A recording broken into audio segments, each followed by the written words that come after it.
Hello, everyone, and welcome back to Mortis FM, a Star Wars podcast. I'm Grayson, one of your hosts.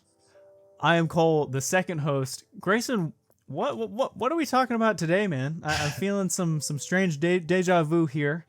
Yeah. This is going to be a very, not experimental, just a very strange episode. Experimental Mortis FM episode. Yeah. Today, we're doing all slow-mo the entire time. Starting now.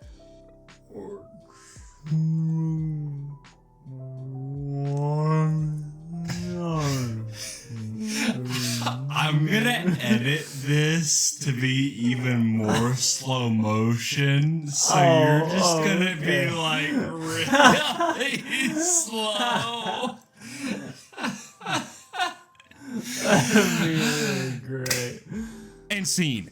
No, we're actually doing well, let me give some exposition here real quick. Okay. Months ago, 4 months ago, roughly, we were doing a Bad Batch episode, and I decided, let's do 2 chat packs. Let's do one in the beginning and one at the end, you know? It was a slower episode that week, and so I was like, let's grab one and let's do it.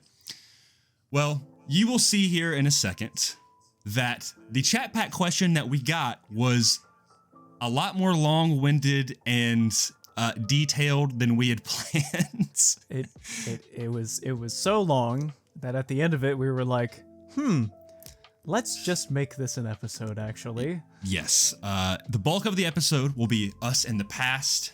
You'll see the question here. You're looking at the title already. You know what it is, but for the suspense sake, say you clicked on it and you didn't read it somehow, you'll get the question here in a second. And the modern versions of us, the July 2024 versions of us, will appear afterwards, and we'll get into the final product of everything. I'll put it that way. Yeah. So, I will say I think it's weird that those versions of us talking about the chat pack will be pre season 3 Bad Batch ending, pre Acolyte, you know, actually pre Tales of the Empire too. So yeah, there's a lot there.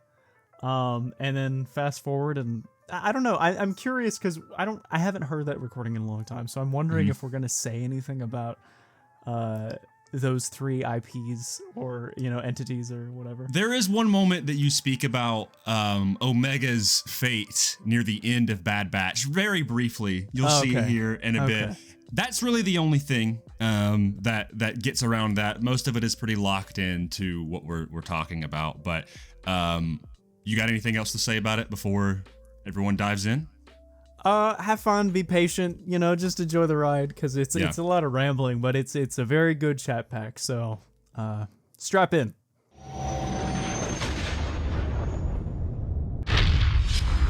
What I see is the beginning. All right, I'm gonna grab number. Let's go with this one, number 48. Oh my gosh. We might be a little long-winded for this one, but I'm down. Okay, what do we got? You get your very own set of Mandalorian armor. What colors and designs do you choose? Oh man, We get to do a Mandalorian character creator right now. Wow, that is whew. Let's break it down into pieces first. So let's start off simple. So let's start with the helmet. Helmet. Okay. And kind of thinking about helmet designs. For me personally, I like Din Djarin's Mandalorian helmet design the best. I wholeheartedly agree. I like Boba's a lot, but I really like how Mando's kind of has a little bit more of a sharper T, and that there's like these kind of raised edges, and then it meets down to kind of like an angular point as opposed to like a flat point where like Jango and Boba's. Yeah. So I think that's the helmet I'll go with. What about you? Yeah, that's a great. Okay, that's a really good helmet design. I'm looking at basically like references of different kinds of Mando helmet designs. I really like the it was it's I don't know why I like the Imperial Mandalorian helmet design so much. The Super Commandos? Yeah. I don't know if that's the Yeah. one that I want to go for, but it's something about like the small visor that I like a lot. But also apparently there's this like Legends Stalker variant. That Okay. one looks really cool. It's a lot more I'd say like the T is a lot thinner, and it has like its shape around the head is much more fitted. It looks more like a kind of like a fitted mesh around the head as opposed to the helmet type. I have seen this helmet design. Dude, love it. Yeah, I love that. Yeah. I think that would be really cool. I think you got to go for that, bro. No antenna probably. I think I would like it if I kind of had that technology almost retrofitted in the visor, so I didn't need the antenna. Yeah. But most importantly, I would be all about like just that. I don't know. It just kind of feels ergonomic in its design. I don't know. Well, I think it fits your head shape as well a little bit. Like you got to take that into consideration. Because remember when we lived in Disney, we both had our Boba Fett and Mando helmet, and like Boba Fett's helmet was big on you, but this one would be more fit to your head, whereas Mando's helmet fit me pretty good. Like his that actually fits you like a glove. No surprise there. I had to put padding in the Boba helmet in order to actually wear it because it would just kind of like move around. Okay, so all right, so we got the helmet down. You're going Right. kind of like classic Mando style. I like the classic Mando. I want the antenna though. I like the antenna a lot. Antenna's just so cool. It is cool, and I think I'd like to have a flashlight attached to the side of it as well. Because actually, I'd probably have antenna on one side, flashlight on the other, and just keep it that way. Because Mando has a flashlight attachment on his, but he only has it on some of the time, and I'm like, just keep it on all the time. That way you can just turn it on and off. But that'll be my helmet. Okay. So what are we thinking? We want to do color scheme or? Let's go by the actual pieces themselves, and then we can go with like the color and patterns and kind of little extra doodads. So we'll start. I guess we'll go to the chest piece next.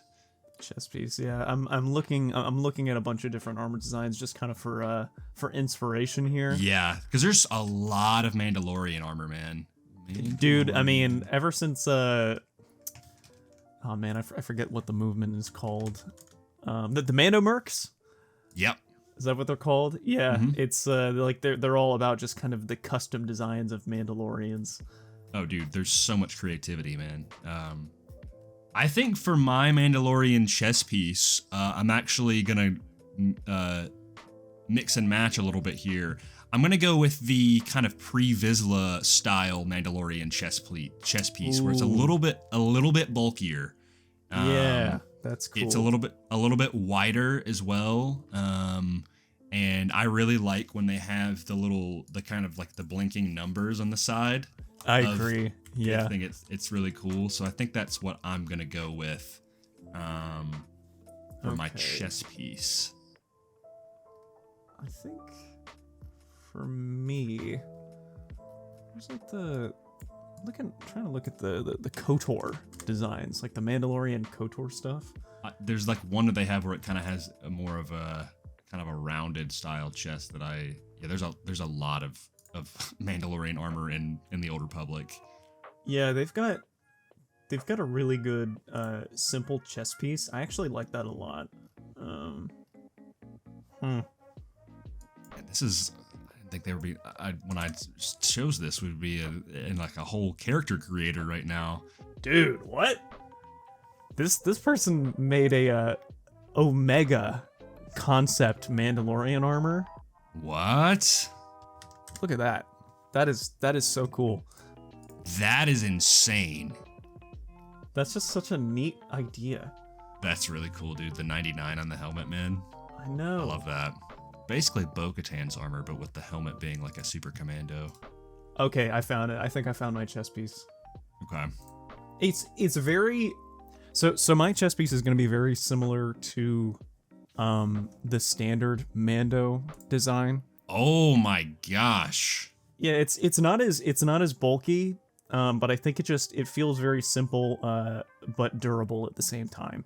Yeah, dude. That is typically, that looks like the chess piece that a lot of Bo-Katan's Death Watch uses. Yeah, it's very okay. So yeah, I think like realistically, it's like Axe Wove's. If you look up him, that's kind of his chess piece style.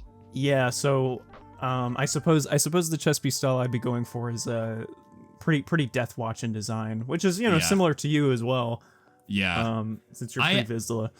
I'm actually changing the pre-Vizsla one though, because I looked it up and I realized that the pre-Vizsla is like a little too bulky for me. Someone made a kind of a chess piece design that I really like, and I'm trying to find it because I have since lost it. Ooh, yeah. Okay, so we got our chess pieces down. So now I say we go shoulder pads. Shoulder pads, I really like the concept of like the double pauldron, basically, where it's like one of them that is over another one, if that makes sense. Okay, gotcha. Kind of like it's like multi-layered. So it's more like almost segmented in a way, so you have better movement. It's kind of like knight style pauldrons. I think that'd be cool, but also in the same sense, if you want to think about like kind of like ODST armor, where the pauldrons fit pretty closely to the shoulders. I think that was what I would go for me. I really like here. Mando's like Din Djarin's shoulder pieces, but I will admit they, especially in the show, they like dangle around a lot. Like they cover him very well, but it doesn't make it easy to move your shoulders around. Yeah. Which is kind of problematic. I think I'll probably, just to keep it simple, man, there's so many really good custom ones here. I really like this kind of style. Someone made this right here. It's a little bit smaller, and it's also segmented in a way, but it's a little looser. It's more round. Yeah. It's not as angular. So I think I'm gonna kind of go with something sort of like that. That looks great. I love that. And I'm gonna probably, I'm probably gonna keep those shoulder pads on both sides. But okay, so we got chest, we got helmet, we got shoulders, and before we go on to, let's go ahead and go on to the legs, I guess, to like your legs and boot style. There's not a whole lot of customization here, to be honest. So I think for me, the legs is probably gonna be pretty standard in its design. I don't think I'm gonna deviate from anything too special. I actually think I would prefer if it was kind of light armory in the legs area, because I think my Mandalorian would be based a lot around momentum. Yeah. Keeping it lean and keeping your movement. I could feel you there. I think I'm gonna go for more of Knights of the Old Republic style leggings. Well, if I can find this decent picture, I kind of like that they have kind of rounded style armor on both their legs and their shins, and it's pretty protective. So I think I'm gonna roll with that, just kind of your traditional Mandalorians from the Knights of the Old Republic game, not the Old Republic. Yeah. Another big thing is our gauntlets. That might be one of the most important pieces. What kind of, are you keeping it more simple, or are you going more like, what gadgets are you packing in your gauntlets? Well, I was thinking arsenal would be kind of like our own separate category. So like weapons and gadgets and stuff like that. Okay, cool. Yeah, I guess as for the gauntlets, again, they would be I think kind of similar to the legs. They would be a lot smaller, but there would still be gadgets mounted on the top of them. Yeah. Yeah, I'd have to think more about that. Yeah, I think for me, I'd just probably go kind of Django style. I've always liked his gauntlets. He is pretty standard, but he's got a lot of the gadgets and stuff in there. So Django's style is just like when you look at it, it's like this is peak efficiency. Yeah, exactly. This is a Mando bounty hunter at his peak. Exactly. He has nothing really getting in the way. The armor is very, very flexible and all encompassing, and he has all the gadgets you need. Then now I guess we'll start to kind of go more towards the aesthetic and the function of your armor. Before we'll finalize it with color and design. With like capes and cloaks and things like that. Are you rocking any of that stuff? Oh, you know I'm rocking a cloak. I think. Yeah. I think the cloak that I would most want to resemble using is Starkiller's first Raxus Prime outfit. Where the cloak basically it almost covers like a little bit of the jaw area. But it goes over most of the torso and kind of wraps around the side of the body. I like that. I think that would be very cool. But also, like, there's enough space for like mid-fight, to just kind of like get it out of my way, right? So I think it's a bit of a smaller cloak, but essentially its base form is to kind of wrap around the neck area and the upper torso. I'm cool with that. That's pretty sick. I like that. I wouldn't have thought about that. What about you? For me, honestly, I think I'm gonna keep it pretty simple as well. I really like the cape that Din Djarin kind of has. It's solid. It's just solid, man. I like the kind of tattered look to be able to kind of cover it over your shoulder. I like the side cape look in a way where it like you can kind of tilt it and it'll go to the back, but it's kind of more on one side a little bit. And that's where you can kind of conceal a lot of your hidden stuff. But I mean, it's not super on the side. It kind of leans more to one way. Pretty standard cloak. So this is, I guess, really what confirms your stylist, like the style of your armor is the color, right? And the patterns and things. And it's also the trickiest part because you can go kind of buck wild with the coloring and everything. I know, it's so specific here. There's so much to choose from, and I'm literally like looking up Mando color schemes just to kind of like get some ideas here, and they're all just so vastly different. I mean, it's perfect, but there's one that I saw a long time ago there was a helmet style that was on a Mandalorian promotional t-shirt, and I was like that's the color scheme I want to go for. There it is. Yep, there it is. That's exactly what I want right there. Okay, I'm going to copy this, but I will describe it as well. And this would basically just be kind of the overall color scheme. So which one? So the top one is the basis. I am a very big fan of that top one right there. Top middle, got it. Yeah. And so it's got that same style, Mando season, that Mando Din Djarin style helmet, but it's got the J guys on the top.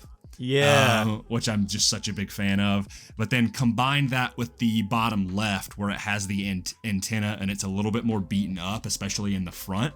But it's basically like a red and like kind of light gray color scheme. But more of a burgundy and like white, light gray color scheme. So combine that top middle with a little bit of the aspects of that bottom left, and that's really going to be the most of it. The rest of it is just going to be kind of that general color scheme of that burgundy and kind of light gray, but a little bit more battle damaged and tattered. Yeah, that's really kind of sprinkled throughout. I'm gonna keep it pretty simple. I like the J guys, and that's what I'll be rocking. Dang. Okay. I'm really trying to think here. Hold on. No, another really good honorable mention is dude from Almec from Clone Wars. His style of armor, where it's more like Yeah. Very regal looking. Now, I don't love the color, but I love the style of his armor. Yeah, his armor is super unique. Yeah, even though he sucks because he gets decked in like 2 seconds flat. It was clearly all flare, but yeah, it was. I wonder just how cool that would be if you just kind of like saw him in like full action. Yeah. Or in the way. I wonder how cool it would be if you saw someone in that armor that was actually good at what they were doing. Yeah, I was about to say okay, if I had to change it up, one last thing, I do have a last minute helmet change design. By all means, go ahead. And I'm going to actually, I think this is going to be it. Oh, dude, just replace the designs on the front with actual embedded J guy designs right there, and that is my helmet right there, dude. That is so awesome. I 100%. It's sick. It's sick. Okay, I changed my mind. That's really cool. Okay, so what I'm thinking here is I'm so torn between what my color should be. Okay. I want the primary color to be black, obviously. Okay. But I'm torn between 3 secondary colors, which is like blue, green, or purple. Because like we know purple's my favorite color, but lately I've really been leaning into blue and green because I think they're more just kind of symbolic of me as a person. They feel more adherent to me, so I don't know, maybe green, but also I love blue.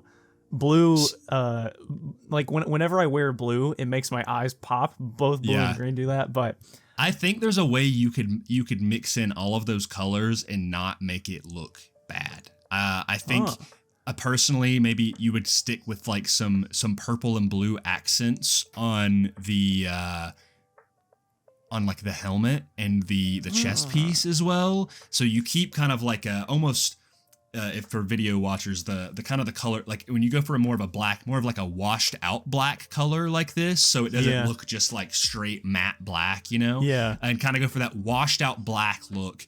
And then honestly, I really like the idea of you maybe having like a really cool like purple and blue streak across the helmet or something. Ooh, like a cool design, and like maybe intertwine the purple and blue a little bit to kind of make it pop a bit. And then I don't know exactly, you'd have to kind of get creative with the actual style of the design. And then if you wanted to add some green elements in, maybe not like a vibrant green, but maybe more of like a forest green. And so instead of that being part of your armor, maybe you kind of have like deeper natural green color of your undergarments and stuff, like a little bit like, and so that way you would, and it would look a little bit more natural rather than just slapping on green on your armor. Because I didn't even talk about the color of the undergarments, because that's like for Dinjarin, for example, his has like a really kind of brown and gray undercolor, like he has a very natural look to him. Right. But Django has like blue, right? So that I think going for like maybe like a forest deep green with like maybe your pants and kind of your jumpsuit, and then kind of keeping that like that deep gray, like that like mostly slate washed out black color with like maybe on the pauldron, like one side of the pauldron has like a blue and purple kind of like look to it, and then on the helmet as well or something. You know it'd be really cool over the visor if you had, and it was like double layered of like blue and then purple of it going like across your eyes and then down like this, like an angular look. And I'm basing that off of a tattoo from Skyrim, which was always one of my favorite tattoos that I always thought would look really cool. Oh on a Mando helmet. I know what you're talking about. Yeah.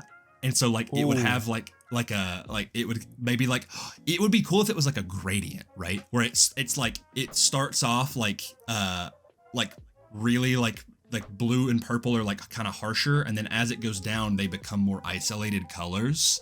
And maybe like the purple is on the darker side of your helmet that isn't as battle damage, and the blue is on maybe like the lighter side that's a little bit more washed out or something. I don't know. I'm just spitballing, but I think there's a way you can make all those colors work. These are cool ideas.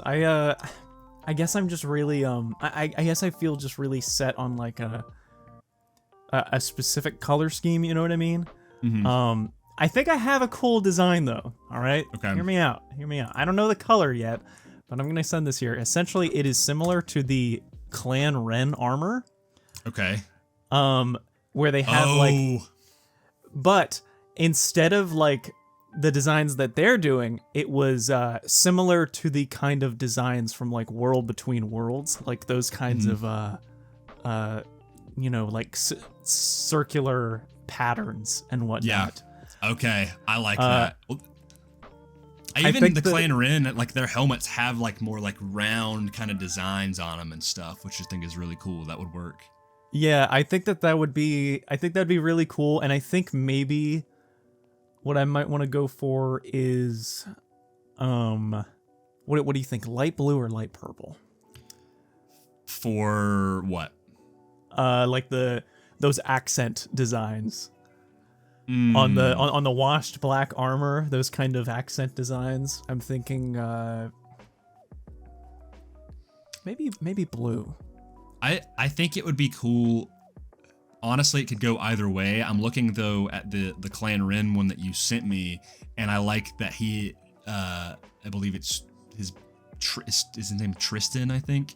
Maybe. I think it's Tristan Ren. May he rest in peace.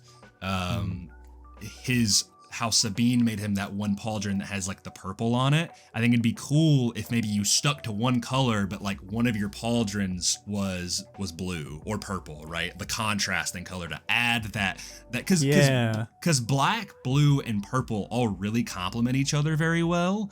Yeah.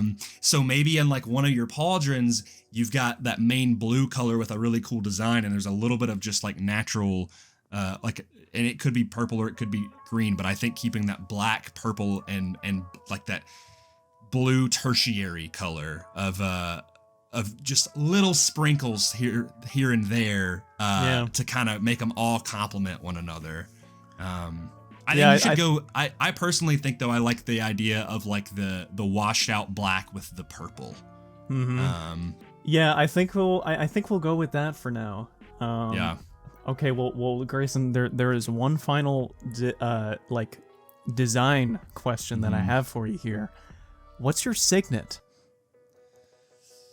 Oh man, I'm trying to think of all like creatures that I've seen in the Star Wars universe. I've got mine, and it's a wild signet. Go for it. But based on the kind of like spacey pattern that I've got going on here, I think my signet will be a Star Weird. Oh man, that's cool.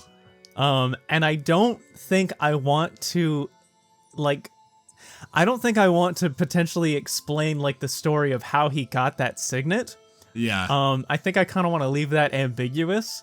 You know what would be absolutely wild? What? Is if it'd be interesting if you almost like kind of like a meal from Halo Reach, where like your armor had like the Star Weird like head design like covering your armor, where it was like a scary, almost sketched out version in paint over the armor, right?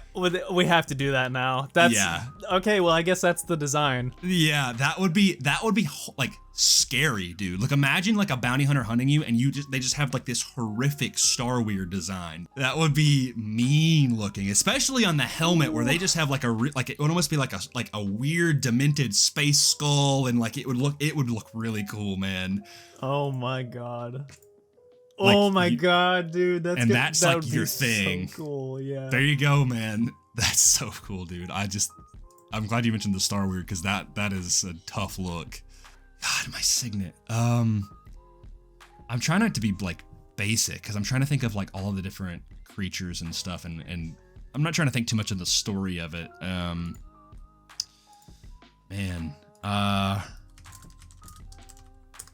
like trying to think of all of the creatures that I've seen in Star Wars, because I've always really loved the Mudhorn from the Mandalorian. I always thought that was a really cool design. I think a Rathdar would be kind of interesting, but I don't really know how you would like draw that.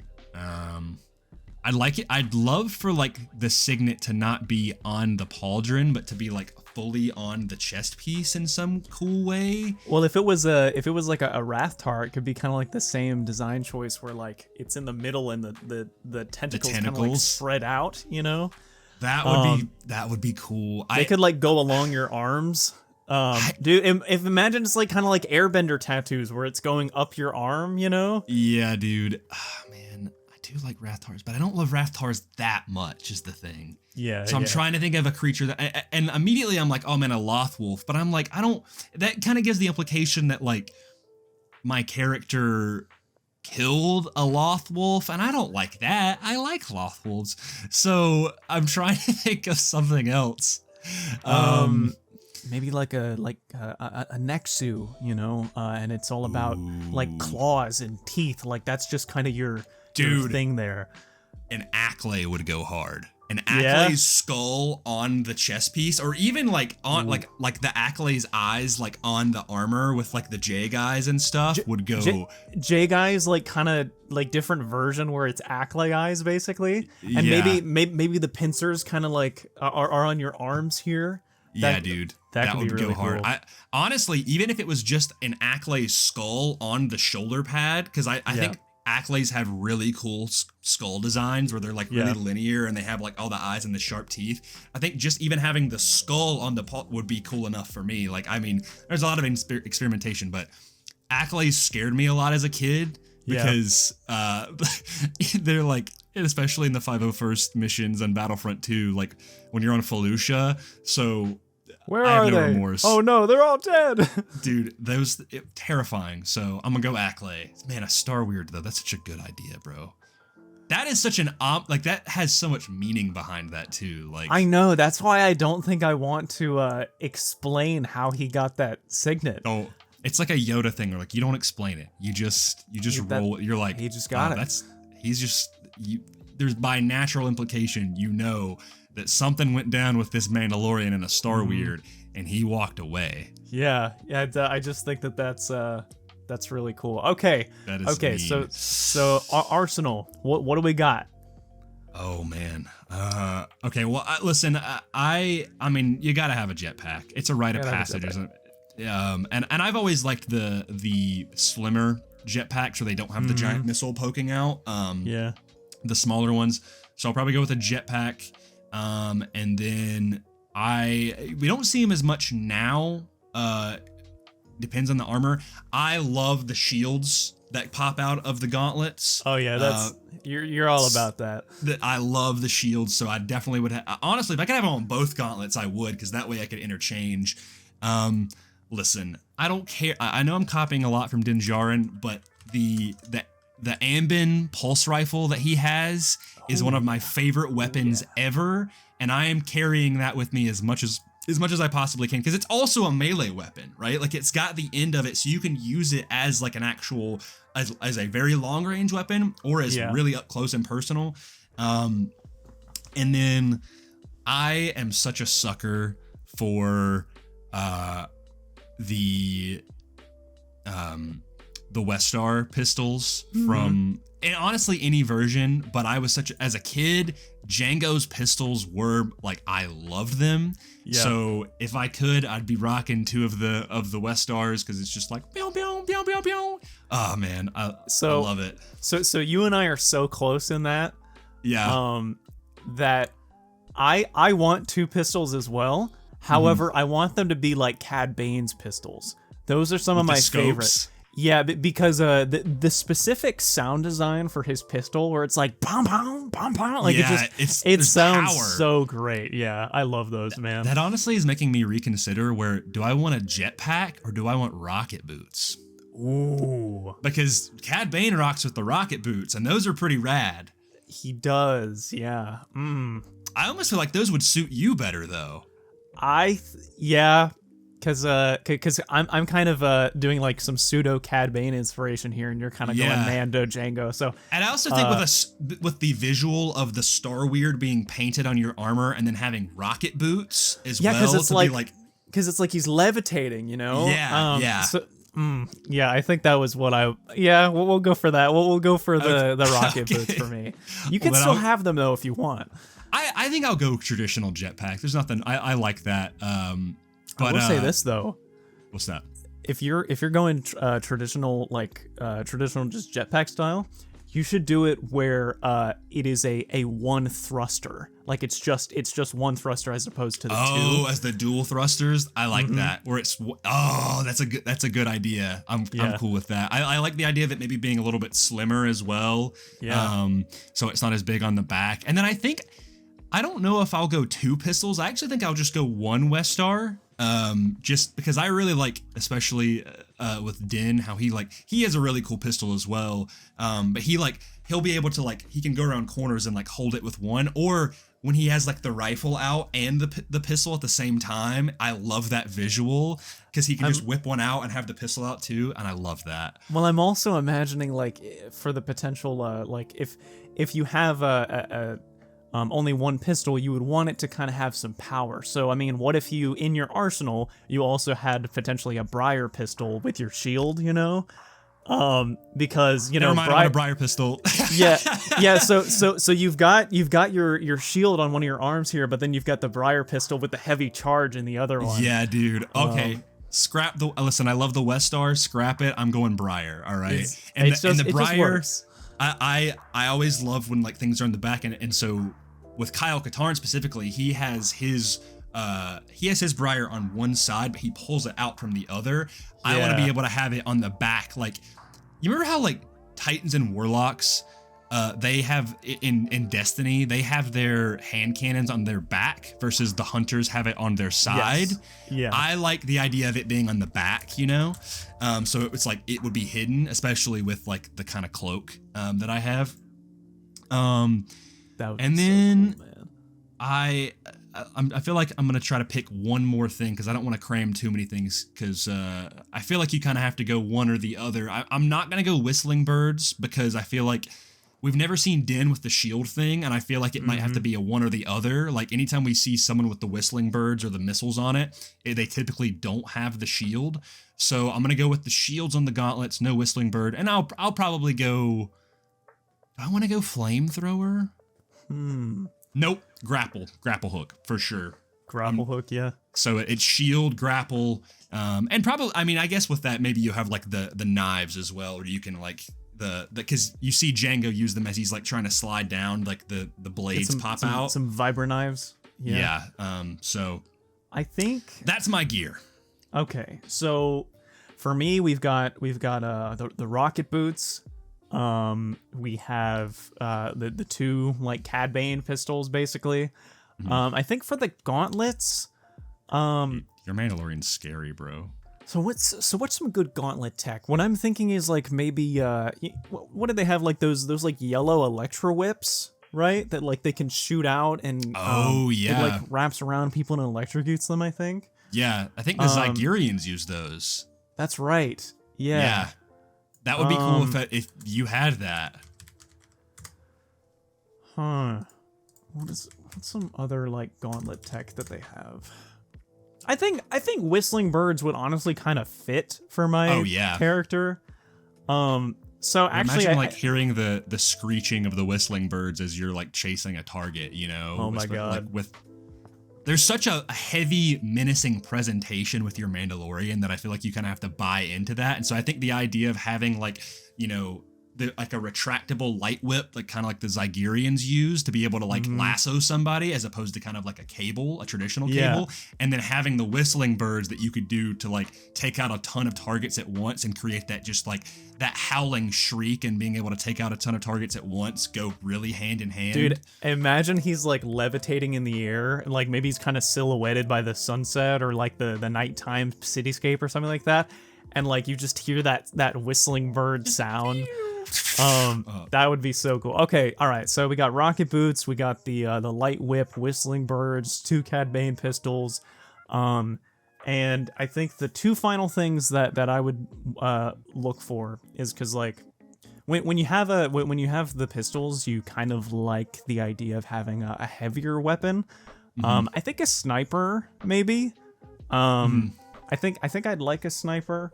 But most You know what would be- importantly, You know what would be Oh, a go good ahead. sniper that I'm thinking of is unless you wanted to go with the Ambin look or the Ambin pulse rifle, which I don't blame you. The Relby is a really good pick. Bosk's rifle. Because that one has a lot of power, and if you remember in Battlefront 2, you can charge it up, and it's pretty good at long range. oh, you're so right, because it kind of serves as both like a rifle and a sniper kind of. That works. Okay, the Relby, perfect. I'll go with the Relby. But the most important weapon that I want, and I'm thinking both of these weapons will kind of be like on his back, is an extendable electrostaff. Dude.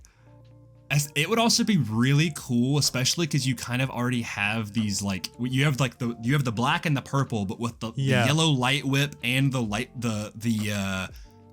yellow light whip, but then you have the purple electro staff, dude. It's the Magna Guard electrostaff, but it's changed so that it's extendable. So essentially, kind of even like Zeb's, like his kind of rifle that he has, or his gun, So maybe he can maybe it's like right on the back of my belt, so I can kind of take it out and then it extends and that would just be so cool. That goes hard. Either that or the ones that the Purge Troopers use, like with the two, the two the batons. Bro, you're about to be Mandalorian Nightwing. Dude, well, what if it was both? What if it was an electrostaff that can break into the batons? Be so cool. There you go. There you go. Right. Yeah, there we go. Dude, I've got deadly Mandalorian on my hands here. Yeah, I'm scared of your Mandalorian. Like, mine is very traditional looking. Yours is like I would pee my pants on sight. I kind of want to make a story around this guy. So I'm down. Yeah, we gotta do this. Yeah. I'm imagining the electro batons as essentially like both of them are just kind of on his back, you know? Yeah. And he can pop them out and there you go. That's so sick. Anyway, there's our guys. Just two Mandos. Just two Mandos. And we're back. Wake up. I was just because Hey, what a flashback there. What a chat pack. Indeed. What are we back with exactly? 4 months later. Here is the final product of our custom Mandalorians, done by the wonderful artist that we commissioned, Will Nunes. He Thank is you, Will. Spectacular. Yes. Not to be confused with Will of the Force. We love you, Will. But also Will. Plenty of Wills out there. There's Padawan Pops is another one. Matching hats. Will. This Will Nunes is someone that Cole actually put me onto. When we were talking about tabletop RPGs, Edge of the Empire, Cole was like, there's this guy on Reddit that does custom commissions of characters for people's campaigns. It would be so cool if we got him to do commissions of our custom Mandalorians. And so here they are. We have a couple variants. Cole's are on the left, as you're seeing on screen right now. Mine are on the right, the two on the right. And it was a long process. Will was very gracious enough to work with us to incorporate all the elements. Some things changed over time, even to what we described in the episode. So why don't we go ahead and get into that? I want to start with yours, which turned out phenomenally. Yes, I love them so much. I'll just go ahead and say, you were probably intending to do this at the end, but just so that I personally don't forget. Will Nunes is one of the more prolific Star Wars artists for especially the Star Wars FFG tabletop RPG games, as Grayson had said. Because I almost think because his art, not only is he a big Star Wars fan, but his art looks very similar to the art in all of the source books. Yeah. So it fits right in. So if you want to get something similar, please feel free to check him out at Nunes, Nunes art on Instagram. WNUNES art on Instagram, where he has his link tree and all of his portfolio there. But yeah, as soon as we came up with these ideas, I was like, oh, dude, it would be so great if we got Will Nunes to do this stuff, because I had wanted him to commission some characters before for my own campaign that I was writing, and I gotta say, he really pulled it off. He listened to us yap, or at the very least, he read the bullet points that you gave him. Yeah, so I went back through after we did the recording, and I listed all of the details, all of the pieces, the inspiration for both Cole's and mine. Put it on one list. I sent him an uncut version of the episode. I was like, if you need to get any more exposition, to small little description, but here's the list. And it took a little bit, just because there were so many working things going into it, and we have a concept picture that I'll bring up here in a bit when we're talking about the early stages of the armor designs. But even here, you'll notice that there's a little bit of differences between the left and the right version. The right version is the final version of the characters. The left version is the version very, very prior, that has just very minute differences, which we can point out because it might be difficult to see. But why don't we start off with yours? Which you don't have a name for him yet. I have a name for mine. Maybe we'll get there. I think we got settled on the name because I think we had said this at Disney, actually, when I was like, oh, I haven't come up with a name yet. Right. And originally I was thinking Corvo. Because I just felt very inspired from Dishonored for whatever reason. But then I was like, man, it's, I don't want to sound derivative or anything like that. But then we just kind of said, you know what? Names are reused all the time. Let's just name him Corvo. Yeah. Heck, make it Corvo with a K, not with a C, Exactly. So yes, this is Corvo. I don't recall coming up with a last name or like a house. In fact, I just right off the cuff here, hadn't thought about this before. I really like the idea of him being without a house. Yeah. Of him just kind of being very lone wolf-esque. But yeah, so if you had not picked it up from either us discussing it or just me coming up with all these ideas in the episode, Corvo, as opposed to Grayson's Mando, is very high tech. I think that these two Mandalorians seem to contrast with one another in how they represent two different types of Mandos that we've met.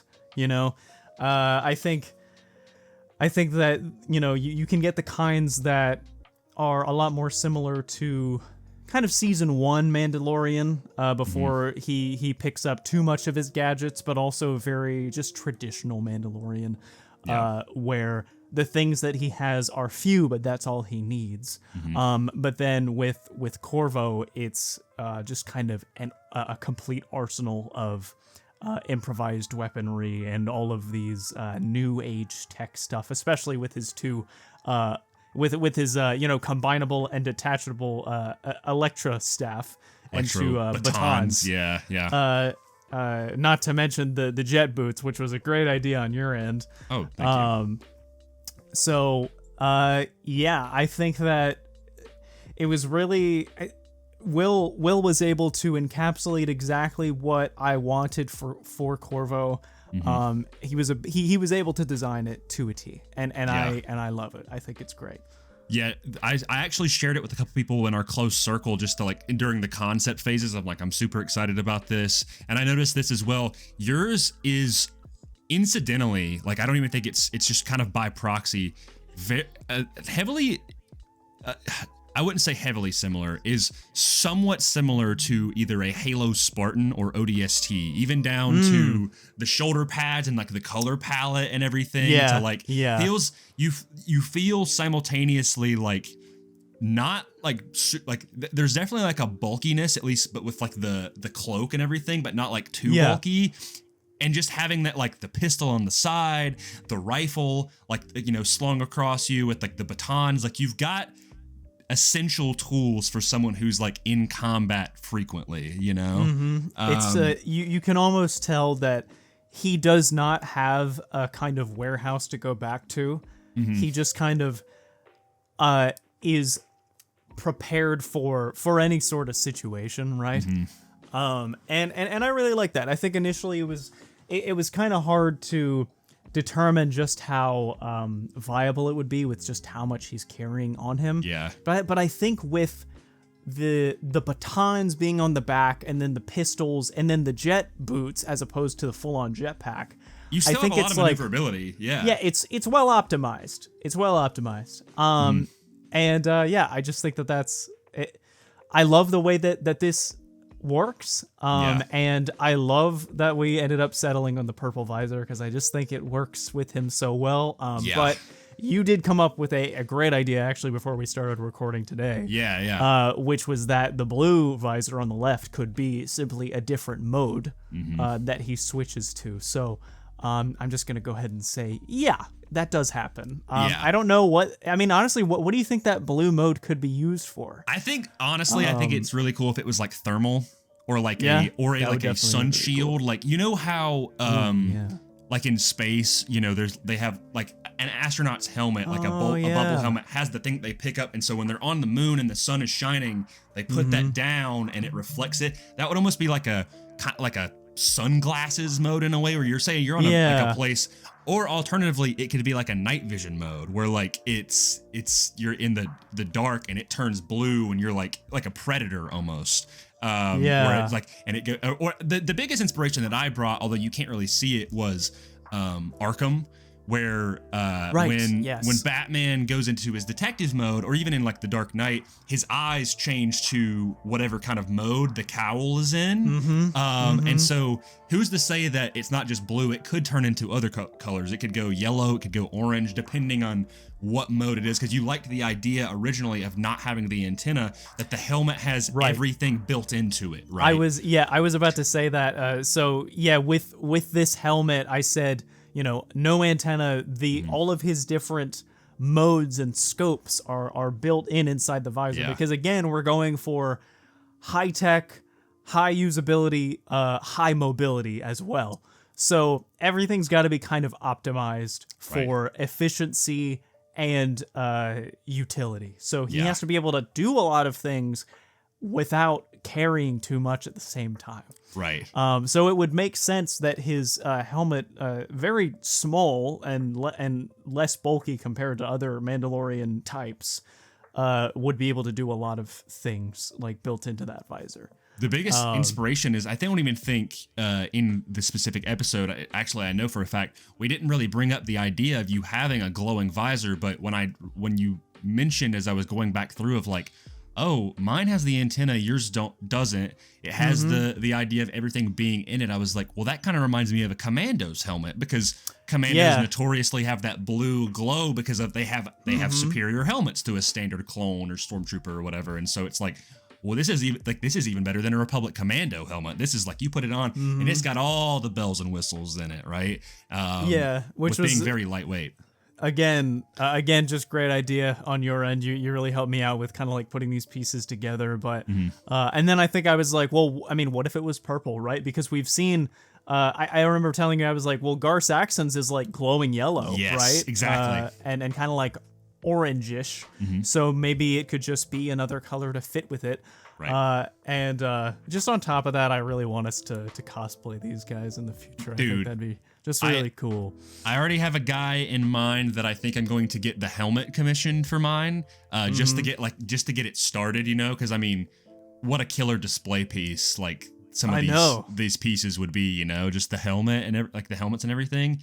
Another thing that I want to point out is people probably might be confused as to why the Star Weird is not covering the whole body, but is only mainly on the chest and shoulder. So, and feel free to chime in here, but originally we were going to have it on the full body, and then we decided it probably would be really hard to pull off, like thematically, or like on an artistic level of like, how do you make that work? Because Star Weirds kind of are basically just like glorified, like emaciated space skeletons in a way, and so it would just really look like a skeleton paint job. And we were like, well, how would that look, and I think Will did something Right. really cool with it, where he was like, well, let's not make it on the whole body. It's just widespread on the chest, and arguably, I think that looks even cooler. Yeah, he manages to he manages to kind of keep it centered on the chest, but also make it look like it's spreading out. And then you can also see from left to right that I advocated for a slight altercation where you could see a little bit on the pauldron as well, just to kind of spread out the paint job. But yeah, I think it was better because if the Star Weird was on the entirety of the armor, it'd probably be tough to translate. Maybe not as much if it was a different helmet with a smaller visor. But otherwise, it would just kind of look like, a skeleton Halloween costume, you know what I mean? Right. It would just look like a skull trooper from Fortnite or something, like, and one thing that's also important to note, which if it was on the helmet, it wouldn't be translated as well, is the fact that the Star Weird kind of has like this effect around its head. Even like the real Star Weird, and Will translated that to the actual paint job where it's kind of like this, the best comparison I can think of like to a Star Weird is for any Ghostbusters fan, when the library ghost goes crazy in the beginning of the movie, and she goes and she goes like and it's like this horrifying thing. That's kind of what a Star Weird is. It's like you're on the bridge of a Star Destroyer, and then you see one floating out in space, and it's just like consumes and wrecks everything in its path. So like the whole kind of flared out effect from the skull and the body, even you can see down like the neck, looks really, really cool. What's interesting to me though is that I still haven't really thought about how exactly or why he has a Star Weird on the armor. And there's a part of me that wants to leave it ambiguous, because you don't mess with Star Weirds, Like these are very dangerous things, very extremely force sensitive for one. Yes. And so I'm like, I mean, did he manage to kill one? And if so, how? The idea, even if he doesn't kill one, like, I mean, the idea of simply surviving one, and like living to tale, like, that's I the think myth that's of. Yeah, it's sick, and it's up to interpret. It's just like in canon versus legends. It's a legend of like, oh well, I heard, Corvo, like that Mandalorian that roams the Outer Rim. He lived. He killed a Star Weird. It's like, well, I heard he made it out by the skin of his teeth, and it's just like, well, I heard this, and it's like, what? It doesn't I matter. heard he's just a poser. He put it on his chest to look cool, He just does it to scare everybody, like it's those tall tales that just, I love that kind of stuff. I think that works. I think I have an idea of what I want that answer to be, but I think in terms of the actual canon, it is ambiguous. I think if he's told anyone, it's very few and far between. It might be even a thing of like, depending on people that he kills, he's like, it's kind of one of his like memo things. It's like he's like, people always, make rumors about why I have this paint job on my armor. If they ask about the Star Weird and he knows that they're gonna die, he'll answer. Dude, hear me out on this. This is so edgy for no reason, but I kind of love it. Of someone being like, they're like, wait, before you kill me, like, it doesn't hurt to know, like, what's the deal with the Star Weird? Everybody makes all these things, and like he just pulls out the pistol. He's like, you can ask it in hell, and then just kills it. I'm like, it's so edgy. Like, I love it. That's so unbelievably metal, but at the same time, I could entirely see it happening. It's just like, it literally is the idea of like when Red Hood kills Black Mask in Arkham Knight, and he's like, say hi to Joker for me. It's like, yeah. It's like you can ask it, in hell. Like, oh my gosh. That would be kind of a Star Wars line too. Then I'll see you in hell. It's like that version of that. People, this is so random, but people were. I remember there was a small group of people, uninformed people, that were complaining in the Acolyte when the finale, where she's like, "See you in hell, Jedi," and they were like, "Hell is in Star Wars." I'm like, Han Solo. Then I'll see you in hell. Yeah. It's the funniest self-report that you can get. Yes. is that you start calling people out for, not being a quote-unquote true Star Wars fan, when in actuality that thing has been said and resolved a long time ago. Yep. Exactly. But, yeah, there's Corvo. Just kind of like general presentation. I think that I'm very pleased with the output on this, and well, Grayson, he's not exactly the antithesis to Corvo, but why don't you talk about your man over on the right there? Yeah, I love that, like, these are two guys that you could see possibly working together, yet they obviously, like you said, are very distinctly different in their style. Now, there's some similarities for sure, obviously they're both Mandalorians, but the big thing is, as it was going on, and when I chose the helmet, when I finally was able to choose the helmet when we first recorded the episode, originally I was like, I'll just go for a Din Djarin style helmet, whatever. And then immediately it clicked in my mind. I was like, oh my gosh, no, there was this helmet from a long time ago, and I would love if it embodied that Roman style, right? That Roman Centurion. I think that is so sick. And so I sent that reference picture to Will, and I was like, I'd love something like this. And he could have easily have copied and pasted it and it would have looked great. No, he went out of his way to create something that exhibited that, but also was completely unique in that regard. And to be honest, as soon as I saw that, I was like, that's better than I could have even possibly hoped for. And see, it makes it even better because it's just unique. It's unique to your character. Exactly. And even down to the gold trim and stuff. And I guess it's important to know, and I'll bring it up on screen for people watching, and we'll get back to more of the concept phase in a second. But you'll notice that the paint job is a lot different than what I originally said in the episode, and that was definitely a progression thing where when I got the concept, I was like, yeah, I mean, the color works, but it felt too Captain America to me. I was like, it's red and blue or whatever, it's fine. Yeah. And I was like, I want something distinct. I want something different. I don't want just kind of a standard paint job. And I was like, I've already got the Roman style helmet. I've got the cool tattered cape. I was like, what if I just went full no stops on the whole Roman vibe? And so I sent some reference pictures of actually Imperials from Skyrim. This is just a really great idea there. I've always loved the Imperials in Skyrim. They're specifically in Skyrim, their whole aesthetic with the flared helmets and this. I mean, they're straight up just the Roman Empire in that game. Well, I mean, also the Imperial Centurions with those silver helmets, the full enclosed helmets. Those look it's really sick. Cool. It is awesome, and I was like, I want a Mandalorian that looks like that. So we went through a couple designs, and originally he was a little bit skinnier, and I wanted him to kind of have a little bit of a bulkiness to him, the rounded shoulders, to kind of have that pseudo muscular look to him without being a tank, right? You want the idea. Right. I think I did. It was, and ironically enough, contrary to the paint job, I would love if he was built almost like Captain America or built like Master Chief, where he's kind of got that puffed out chest look. Yet it's not overdone, there's not actual pecs on the armor or anything. So yeah, he changed the color design. He went with the gold accents, and we changed the cape to red.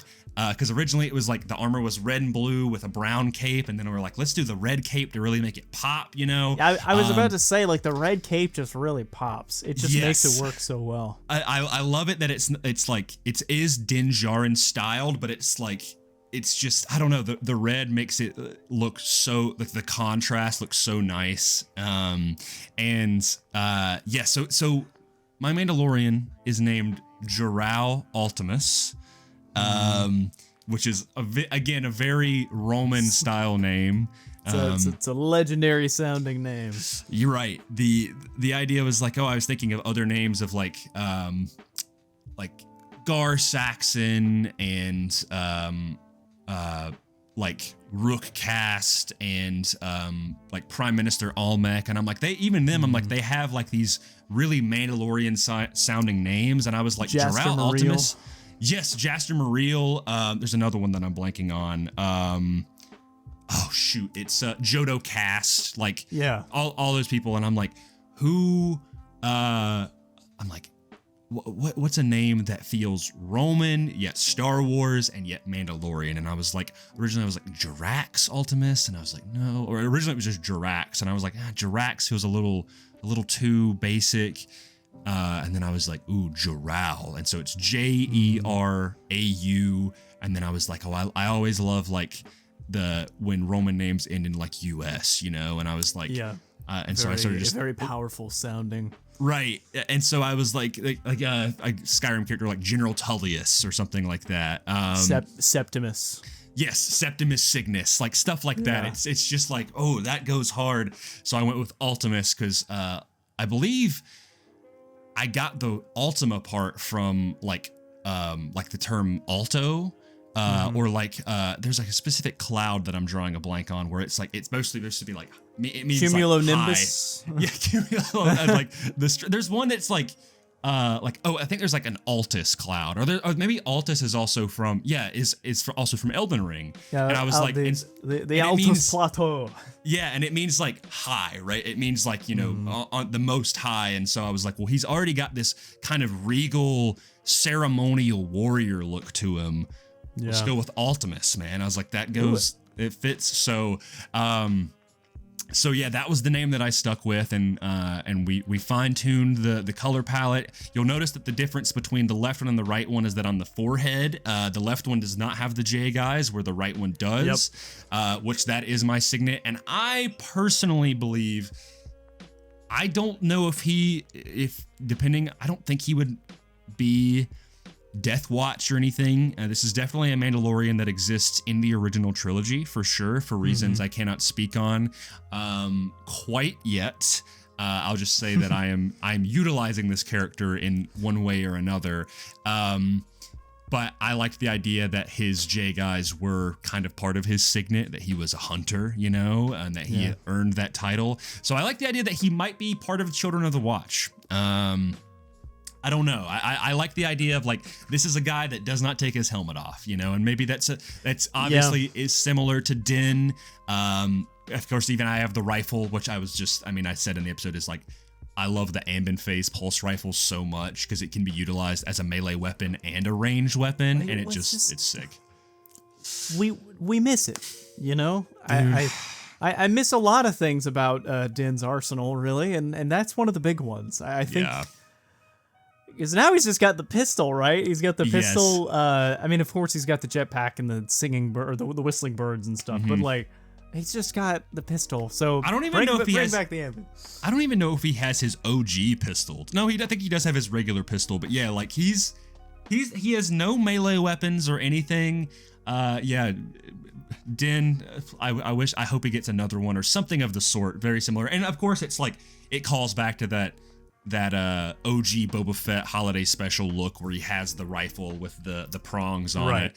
And then of course his pistol. I don't remember if I said this in the episode, and I'm sure someone is probably like, you did.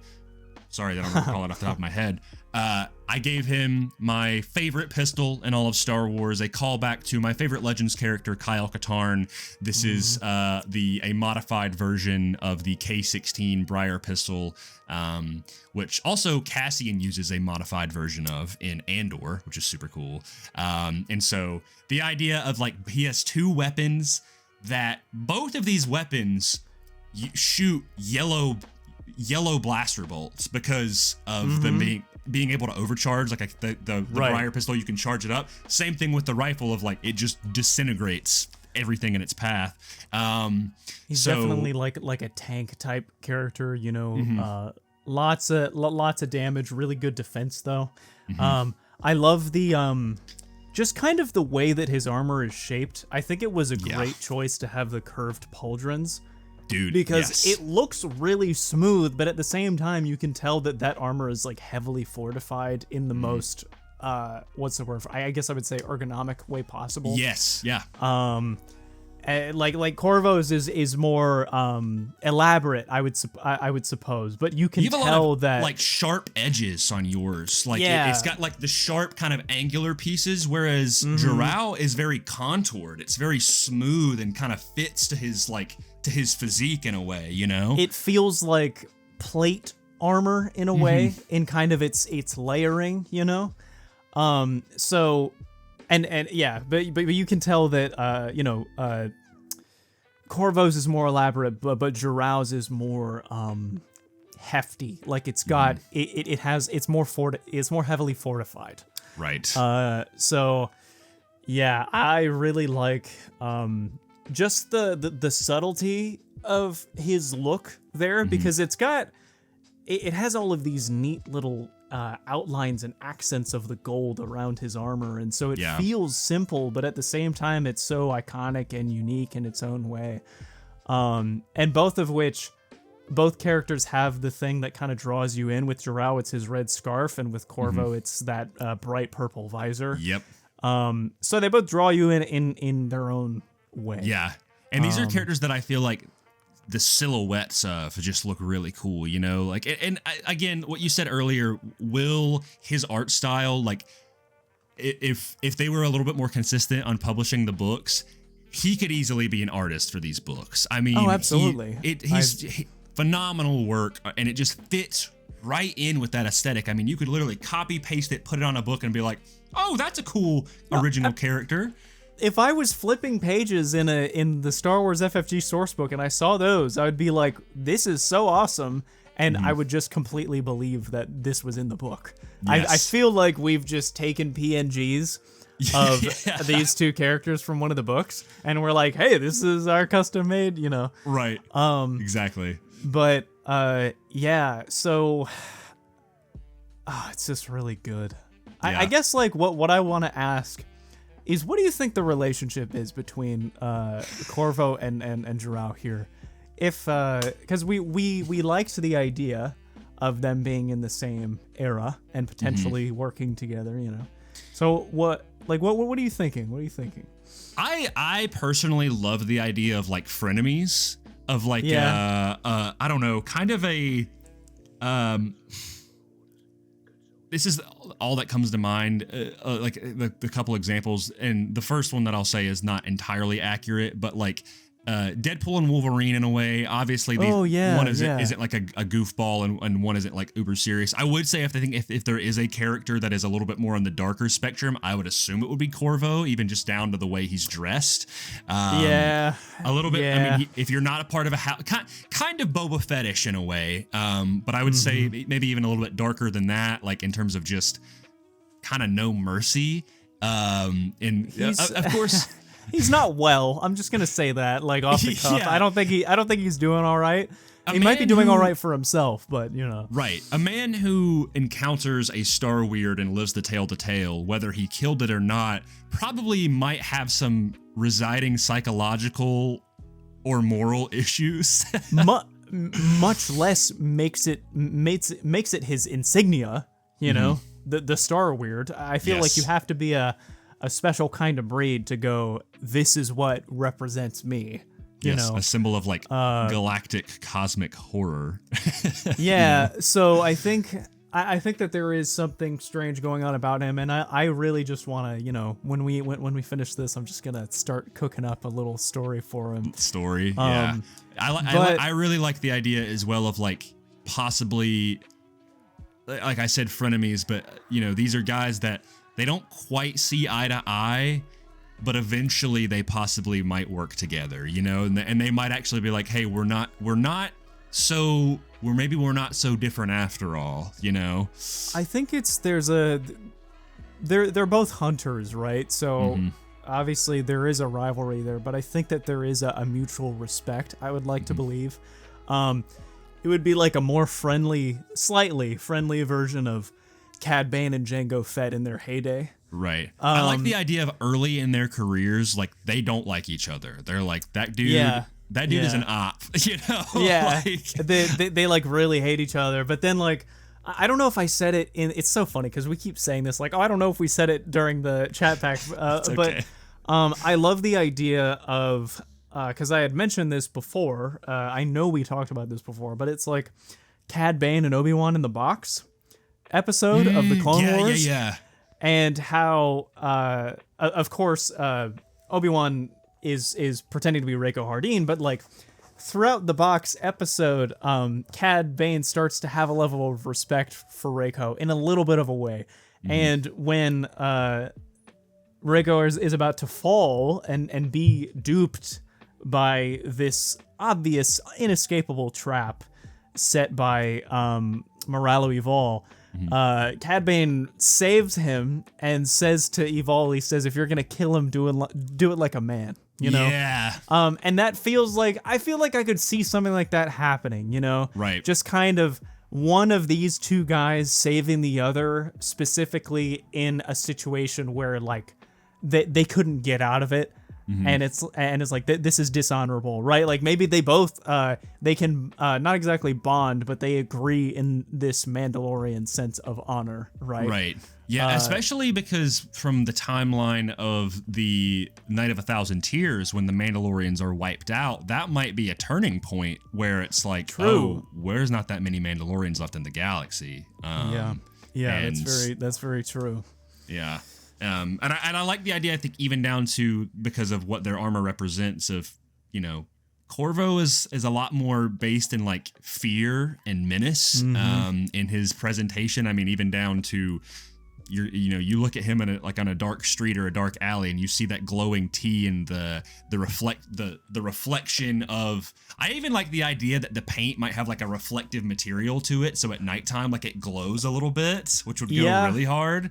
Well, I almost had this idea that do you recall what the Arkham Knight's visor looked like in Batman Arkham Knight, where like it kind of it almost all like the information's moving. Well, it like kind of like reverberates in this cloud of color that kind of goes down. And so like when you see that approaching you see like this kind of moving cloud of purple going up and down the visor and the information as well. I think that would just, I think that'd be really great. Whereas Jiro on the other side, you know, he just looks very regal in a simple sense, if that makes if that adds up, you know. Yeah, no, and like I think really the biggest inspiration was like he's a warrior. He is a little bit more honorable in that sense, but he's also a little bit of a cowboy, like, you know, down to the like he's got the pistol. Like I've always envisioned of like it would like him just pulling out the pistol and just shooting someone like down on, like kind of like the way Pre-Vizsla does, but like when it's like say his friends are in trouble, you know, and there's something going on, like he's gonna rush in and he's gonna do business, whip out the rifle, whip out the pistol, and he's gonna clean house. Well, when you might, I think you'll love this. When you had mentioned that Jiro is a bit more honorable, I thought of, you know, what it would be lack thereof, and obviously where I get the name of Corvo from is dishonored. So maybe Corvo is a part of his own house because he was dishonored. Maybe he was a part of a house before. I love that, dude. And he ended up making his own. So I don't know. I just think that's he's kind of like an exiled, excommunicated Mandalorian in a way. Like yeah, for whatever reason, and maybe that's why they're at odds, because Jiro adheres to the very honorable sense of what it means to be a Mando, whereas Corvo is everything what the children of the Watch would see as wrong with it, you know, as like a dishonorable entity. Right. Even down to, and I'll go ahead and say this is not something that I'm shying away from, even down to I have created a ship for Jiro, which is a modified Comerc class Mandalorian troop transport, as seen that Bo-Katan flies in The Mandalorian. We see it in the Clone Wars as well, but her version is a little bit more compact. It's about the same size of the Falcon, though. Like I looked up the scaling of it all, so it's for people who don't know, they need a visual of like what those are. It's kind of like it's got the pointy, almost arrowhead in the middle, and then it has the two wings on the side that rotate 360 degrees around the ship. And it is called the Chariot, and it is very modified because, as we know, the troop transports, they have the little pop-out bay. We see the Mandalorians jump out of this in season 3, and that's super cool. But Jiro is a little bit more. He's a little bit more solo in that sense. You know, he's more of a lone warrior. He will work with people when when the time arises, when he needs to have a crew, but he's not someone who's going to fly his ship into an actual war, especially in the height of the Empire. There's not really a whole lot of wars going on. So he has retrofitted his ship into something that's a little bit more akin to the Falcon or the Ebon Hawk or the Outrider from Shadows of the Empire, or the Stinger Mantis and so that drop bay is gone. The only way you get in is there's the loading ramp in the back, and in the inside is the armory, a Dedrick table, his living quarters, everything, and there's room to carry a good 4 to 5 people on the ship and it be comfortable, and there'd be enough room. Yeah, it kind of makes me think of what he was doing with the troop transport to begin with. Maybe he was a part of something, I like the idea that he inherited it. Like it that'd was be something really cool. Almost like a muscle car in a way. Like you get your grandpa's old muscle car, and it's this is Grandpappy's old troop transport. Yeah, it's like, and it's but it's still like it's a rare and mean ship. And because I created the ship, but he modifies the ship to where typically the Comert class fighters, they have the blasters on the fronts of the arrowhead shape, so there's no blasters on either they're on the front of the arrowhead or they're on the front of the wings, and then there's also a blaster in the back of the bay that someone can man, or a blaster cannon I should say, a turbo laser. I modified the idea to where there's actually turrets on the wings that rotate 360 degrees. There's basically like, if the wing, people can see this, if the wing was right here, there's a blaster on the top and a blaster on the bottom that essentially like rotates like that, and that's on both wings. So that way, the main pilot, if he's flying it by himself, he can control those and he can shoot in front of him, he can shoot behind him, whatever. But there's also passenger seats where a person can control the left one and the right one and manually do it. So say you're being surrounded by TIE fighters or whatever it may be, pew, pew, pew, pew, pew, shoot around you, and it gives that sense of like like in the Falcon in A New Hope when Luke is on the turret and he's they're flying out of the Death Star.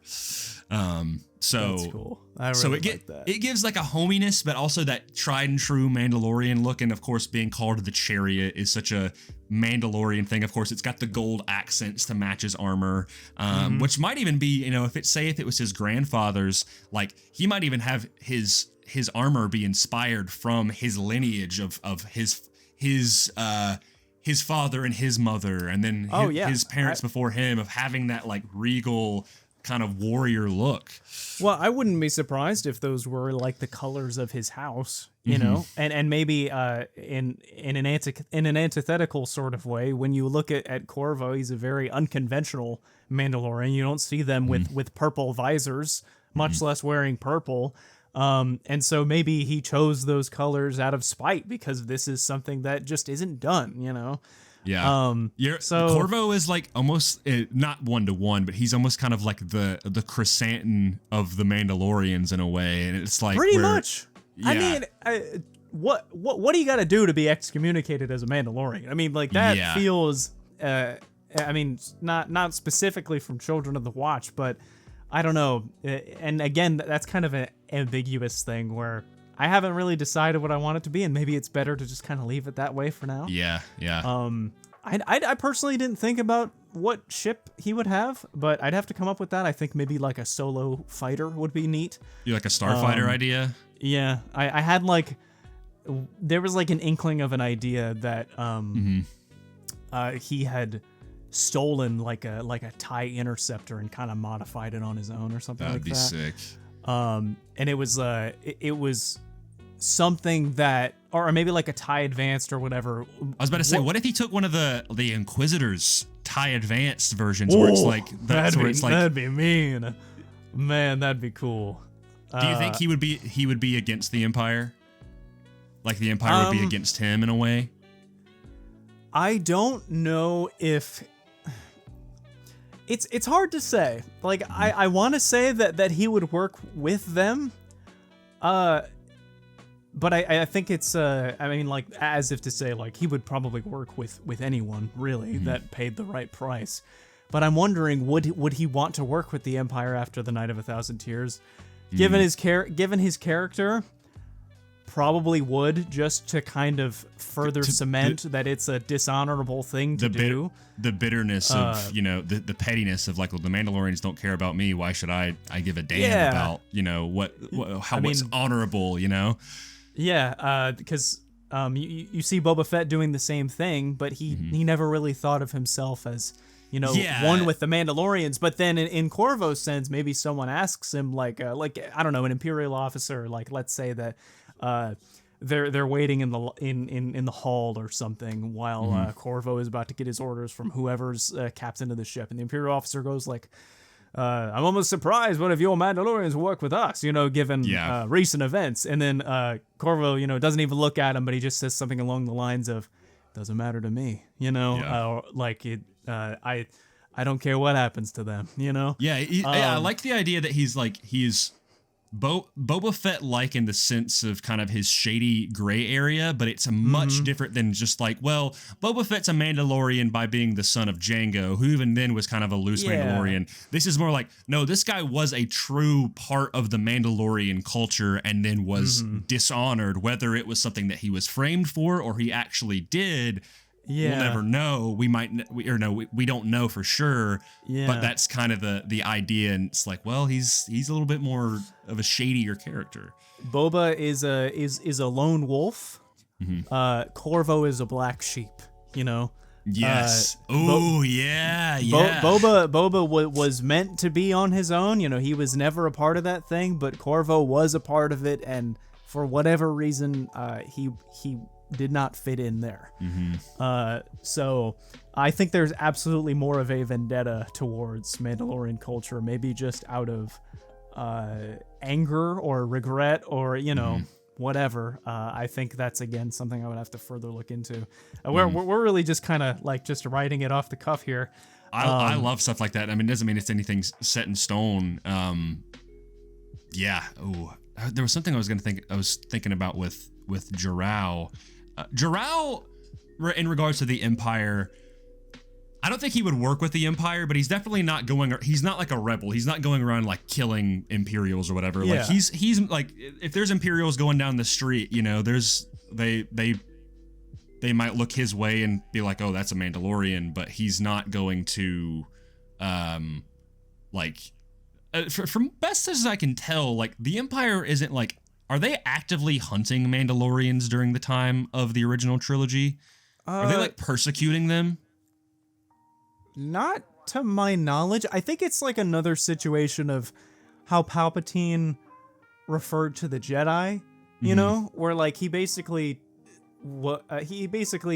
said, I got the bulk of them, so I'm not going to worry about the fledglings, right? Right, okay.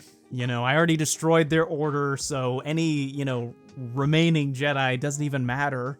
Vader, I need you to be focused on the bigger picture here. Your Inquisitors can take care of that rabble, right? Yes. And so I think with the Mandalorians, he'd probably think the same way. We bombed their planet, and all of the ones who didn't join, they're, either killed or scattered, and we have a bunch of them with us now, so it doesn't even matter. The Empire's too powerful, right? So he probably didn't care. I mean, honestly, the way that I could see Jarrell thinking about it, because he seems to be a lot more traditional Mandalorian, he might not. I mean, I could see that, he probably views the Night of a Thousand Tears as a terrible thing that he does not wish to think about, right? But if we want to consider it in like the old ways of the Mandalorians, they were a conquering culture. And so when they were conquered, it was more or less like, well, that's just the way of life. We weren't powerful enough to be against that. The opposing force conquered us and they won in quote unquote fair battle. That's just that is the way of life, kind of thing. So he probably views it as he doesn't really like them, but he wouldn't put it below him to, take a contract or whatever, because he's just continuing his warrior's way. Right. So I like that. I like the idea that like, if someone was to ask him of like, didn't the Empire wipe out your people? And he's like, they did. They won. And he's like, "Are you not sad?" And he's like, I miss my family and my fellow Mandalorians, but there's nothing I can do about that now. Like it's just me, and I have to keep carrying on, sort of thing. Like such is the way of the unending fight, you know? Right, and when the day comes that maybe some of my people out there can stand up against the Empire in greater force, and we win, then all is fair, you know, like that's the way of the Mandalore or something like that. The reason I ask is I just wasn't sure. I was like, have we ever seen regular? Well, no, that's right, we do, because in Rebels on Lothal, Sabine is walking around. In the very first episode, she has her helmet on, and they're making the signals as they're trying to get the carry case. And the Empire's not like Mandalorian killer, you know, like they're just walking around, you know, like obviously there's a lot less of them. The only reason I ask is because like a lot of Mandalorians are like in hiding after, like when we see in the beginning of the Mandalorians. So I'm like, is that because they were in hiding from the Empire all the way through the original trilogy? But if we're basing it on like, I mean, even down to like, you know, Sabine's family, like they're not like really hiding. Their estate is known to the Empire. So it could be a question of like organized clans, you know, that like when you see a Mandalorian on their own, you know, you don't think all that much of it, because again, their people are scattered. But with the idea of Mandalorians raising a clan and foundlings in secret, they would probably want to evade the idea of being attacked again, because you know, Palpatine glassed Mandalore because it was, you know, this unified people. So when they're all scattered, it's that different. Potential threat of something that could uprise against him. You know, there's already been some entanglements of Mandalorians rebelling against the Empire. Can't risk that, you know, wipe them all out. Well, I mean, if you want to think about it in another way, we could think about the Acolyte now, because in retrospect here, like the witch coven that Anastasia was in, you know, it seemed to us that their kind, as they said, had been hunted for some time. And as soon as the Jedi became privy to the idea of them training Force-sensitive children, you know, they may wish to prune that. You're right. Oh, that's a really good parallel. It is. And so it's just kind of preventing further opposition, and Palpatine seemed to be all about that. You know, he got rid of the Jedi, and once they were scattered enough, he didn't seem to care. And then got rid of all the Mandalorians. Once they were scattered enough, he didn't seem to care. But that was ultimately the biggest downfall, because when they all rise up, you know, that's eventually it will be insurmountable. Right. Yeah, that's good stuff. And there's a reason I asked for that, because I have to make the lore for Jarrell makes sense. It has to fit. It has to fit. Yeah. It has to fit. Before we wrap things up, I do want to bring up quickly. I want to show the concept pieces and talk about some of the transitional periods. So let me bring that up real quick. So you can see with the concepts, not honestly much changed for yours, really. I think all we did was we changed the pose slightly. Actually, no, that's not true. That we had an earlier pose, but this is definitely the final pose, because originally your cowl, your scarf was higher up on your face, and it was a little bit more tight on it, constricting. Right, it was. And we loosened higher it up. Wanted that to be looser, and before it was at a different pose. It was a little more lax, and I wanted it to. I just kind of wanted him to be almost semi on the hunt, kind of like a pose that you would see with Boba Fett doing that like nod pose. Yes. From Return of the Jedi, kind of something similar to that, where like he seems ready but not entirely in action.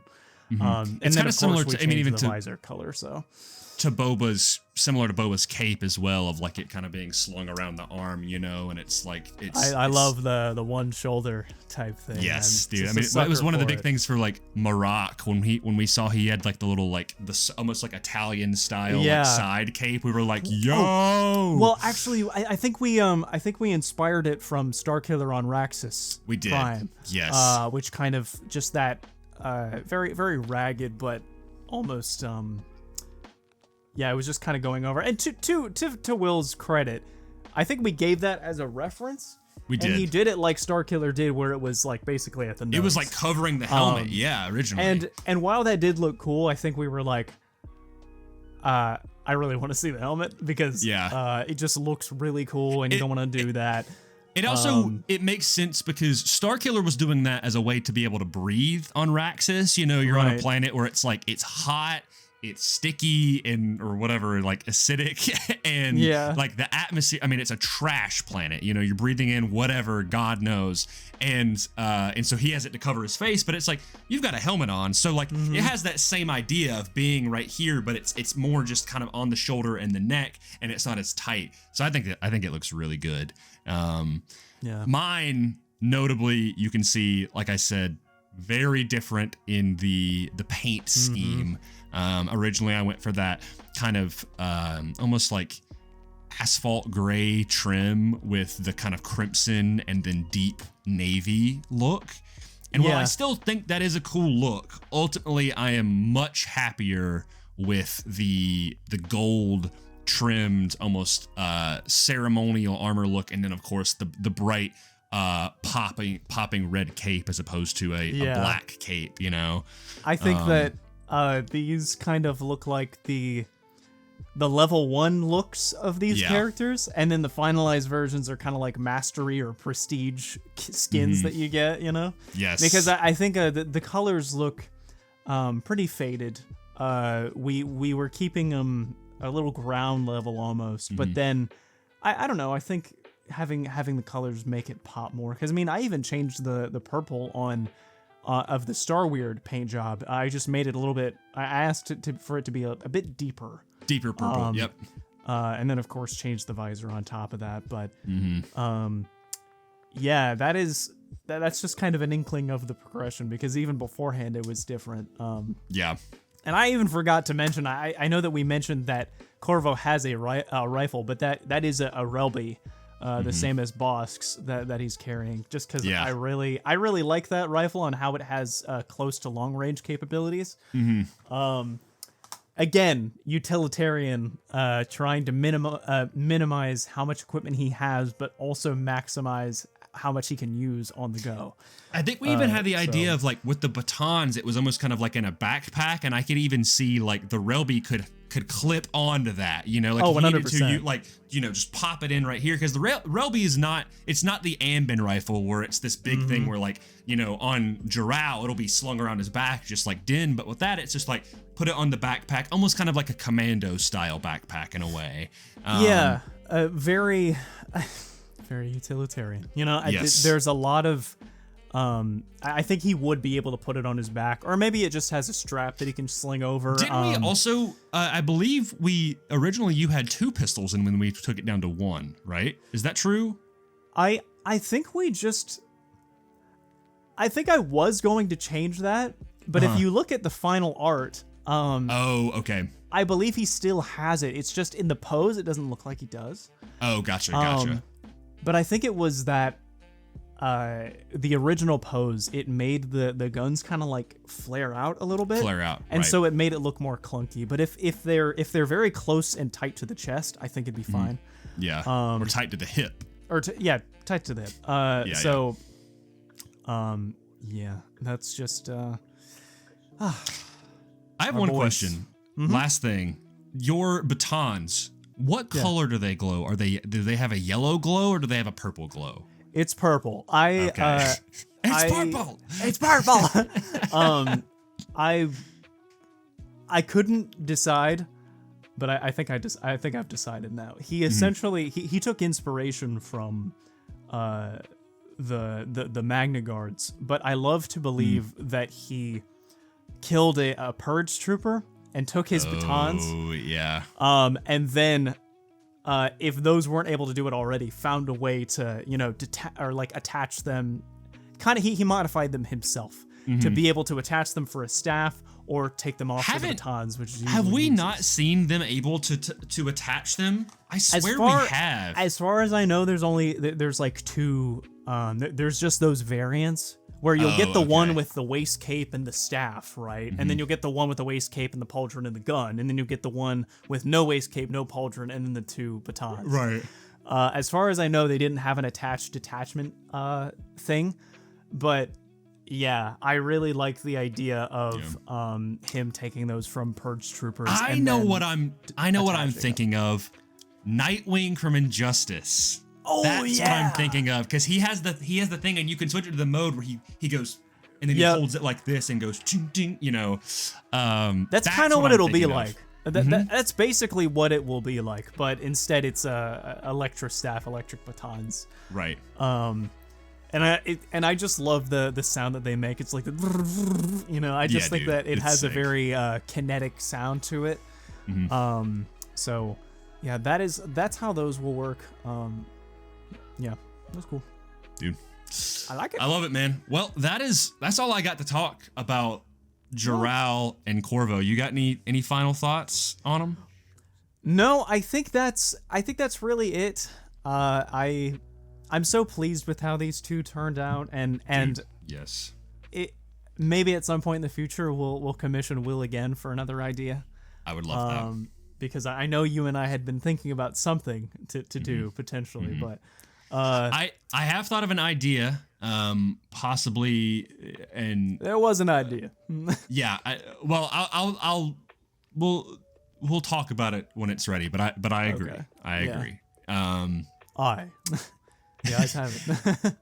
I'm trying to think if there's anything else I've got. I don't think there's anything I've got regarding that other than, Will, thank you for working with us. Thank you for taking the time to abide to our requests, and we can't wait to do something like this again. It was super cool. Yes. I don't think anybody really has done this before. I mean, I'm sure everybody has sat there and been like, man, what would my Mandalorian look like? But yeah, the idea of like, we got to sit down, we talked about it together just as friends, and then we were like, let's just get him commissioned. Let's just commission this, man, because we had gotten to the point where we just made it so cool, and now it's even cooler with the talks that we had on that. Yeah. So yeah, Will, thanks again, and again everyone at WNUNES art on Instagram. Just excellent artist, dude. Just treat yourself and just scroll through there and just look at all of the cool ideas. So many good ideas. Everything, every species and type of character you can think of, from Jedi to droids to aliens to whatever. I mean, like I saw one that was like a oh gosh, what are they called? It's the Mexican cowboys, and it was but it was as a Magna Guard. So like, and so it had like the poncho and like the sombrero and everything, and I'm like, dude, that's so great. Or like, like I saw people wearing like kind of Star Wars-esque suits in a way, kind of the way Cyril Karn wears his. I mean, all kinds of cool, ancient Jedi, like a Mon Calamari Jedi with a shield, like just sick stuff. I think the best thing there is that it's just exemplary of how creative Star Wars fans are, not only from Will Nunes, but from the people that commissioned these things, because you can tell that it's just the same thing of like you and I sitting here going, it'd be so cool if he was this, that, because Star Wars inspires us to want to create these stories and be in these invigorating fantasies, right? That's like, I think it's such a good kind of, the message of this, I don't know, is such a cool thing, is so many people get caught up in like when a new thing comes out, they're like, that's stupid, though that's so dumb or whatever. And it's like, yes, there are things in Star Wars that are silly or dumb. People think about like the helicopter sabers, or Ezra's little blaster saber, or even like the dagger from Rise of Skywalker. They're like, oh, whatever. But at the end of the day, another lightsaber idea is like the strangers. Like some people will be like, oh, that's stupid, you know, whatever. So cool. But at the end of the day, like it's cool stuff that you get to just like make new ideas. And that's what I love. Like, I mean, we got to sit here and come up with an entire like tentative lore for these guys. The reason their armor looks like this, just not even just to like an aesthetic, but all down to like the actual story things. And so looking at, you know, Will's or all these other amazing artists, and then, you know, you go into these new projects and being like, oh my gosh, dude, like that's so cool. That's so crazy, right? Like it's just, that's the fun part about being a Star Wars fan. It's just for fun because of how much we love Star Wars. I mean, all of this comes from that mutual love. So, it's just a really great thing. Honestly, if you guys feel inspired, don't harass him too much because I'm sure he's already got a lot of work on his plate. But feel free to commission your own stuff and shoot us what your characters look like. Do your own Mando if you want to see what your Mando looks like. You know, shoot it our way. He's got a busy list. But I'm sure he will add you to that list, and in due time, if you so desire, he'll be able to make you one too, and it'll be. God cool. knows good artists need work in this day and age, especially now. So that was another big reason why is like this is stuff that no AI or none of that garbage could ever do. Like no machine can replicate just true artistic passion. So even down to the little T, like it's perfect. It's perfect. It was absolutely perfect. Is that it's from The Boys? Yeah, it was perfect. The last thing that I have to say before we send off the episode, we're not going to do another chat pack here because this derived from a chat pack. It'd be so funny if it turned into another full episode. I kind of want to do it just to see if we can jinx ourselves with that. I kind of want to. Like it does do that? Yeah. What do you think? Just one, okay? What do you say, guys? So the audience says yes. All right. I see your raise and I check it. Here's what I'll say. I'm gonna go ahead and do the little send off stuff here real quick. Oh, yeah, okay. And then if the chat pack is small, the episode will keep going. And if it's big, the episode's gonna cut, and you'll know.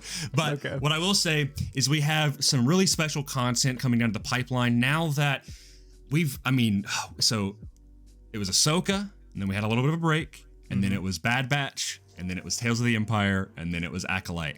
All of that has since passed. There is nothing currently on the slate for Star Wars as of yet. D23 is approaching soon, so I imagine Skeleton Crew will probably be in the back half of this year. But for now, we have a little bit of a break, and so we want to start doing some new stuff. We want to start branching out into just podcast content. And one thing we're really passionate about that if you are a fan of the show, we are big fans of like OG Star Wars games and new Star Wars games even. But we want to start doing some of that. So there's a little game called Jedi Academy. It is my favorite Star Wars game of all time. And there is a wonderful mod for that game called Movie Duels. It is something that Cole and I have sunk a lot of time into. And you would think, oh, is it multiplayer? Not quite yet. They're working on that, which I'm very excited about. And that'll be, when we get that going, that'll be even more content that we can do. That'll be, oh my gosh, dude. I can't wait. That could be a great deal of fun. That would be so fun. Movie Duels is essentially, it's a mod for Jedi Academy that allows you to go through all of the biggest highlights and events of duels and battles, lightsaber fights, etc. throughout the movies, the TV shows, whatever it may be. And the best thing about Movie Duels is that you can spawn in like a free mode whatever character you can think of to up to a certain point. I believe it has everything up to date until like maybe like right before Jedi Survivor, I want to say. Whichever ones have been added. But there are so many capabilities there. It's literally just a Star Wars sandbox. Yes. Of you turning off interactivity in the console and then placing a bunch of figures and then saying, all right, go, douche it out. And so it's super fun. So here's the pitch here. something that we love to do, we've done this since I think Jedi Survivor came out. I think the first time we did it was was right before Jedi Survivor came out. And we always had this idea of doing this in like a public sense. So we love doing dual brackets. We will lump together a list of a certain amount of characters, probably around, I want to say, like 16 characters roughly, and give or take. And we put them in a bracket, best 2 out of 3. We'll explain all the rules when we get there. But what we want your help. So We want you. we want you to send your character picks. So in the coming weeks, whenever you're listening to this, it should be one of the next couple of episodes on Instagram. I will be putting up a post that will have all of the details in this. Basically, what I'll get you guys to do is comment on that post one character that you want to see in the bracket. Whatever characters are requested the most. And so if you see in the comments, like, hey, there's Anakin Skywalker listed and you also want Anakin Skywalker, put it in there. Feel free to even specify which version of Anakin, because the cool thing about movie duels is it's not just, here's Anakin from episode 3. It's no, they've got Nightfall Anakin. They've got Anakin from the Gindie show where he's got the tattoos. Like, they got it all. They have multiple iterations here. So we might even have a situation where it's like an Anakin versus an Anakin, which is interesting, but that would be cool. So and this is the same thing with Vader, battle damage Vader, Kenobi Vader, Rogue One Vader, whatever you want. So go on that post, comment the character that you want to see. I will put this in the post as well, but be sure to I just completely blanked on what I was going to say. I don't know. Make sure it's a lightsaber or force user only. The AI in movie duels. It needs some work. We're trying to figure out how to get the gunslingers to work. So for this, it's just going to be a lightsaber and force user bracket. One stipulation is that very recent canonical characters have not been added to the list yet. So, just to kind of filter this out, Acolyte characters and characters from the Ahsoka show, not Ahsoka herself, are not able to be in yet. But damn it, do I want them to be? So just in a matter of time, they will. It's gonna happen. And this is not. This is not exclusive to canon either. There's Legends characters. I mean, Starkiller, all the versions of Starkiller, Kyle Katarn, Rom Koda, Cade Skywalker, Darth Krayt. I mean, right. They also have just a lot of game stuff. So like they already have Cal Kestis in there, and Jaro Tapal as well. So like there's even Terran Malicos, funnily enough. So there's a lot of options there. So yeah, send them in. But put in your volunteer into our little hat, and just stay tuned for that. Stay tuned for that. It'll be a lot of fun. I think it's going to be a really fun and different episode for Mortis.